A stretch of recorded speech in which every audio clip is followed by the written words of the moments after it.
Okay, today we'll be mending some fences. What we need to do is get one of these guys, or a few of them anyways. Easy Mender fence post menders. You'll need some of these connectors, as well as an impact, and a nice beefy sledge.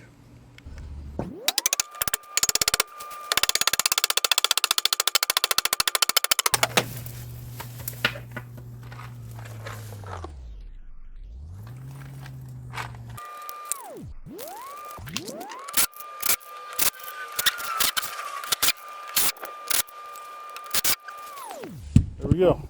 Now we got the fence all back together. It's a lot stronger, it's not going to blow over.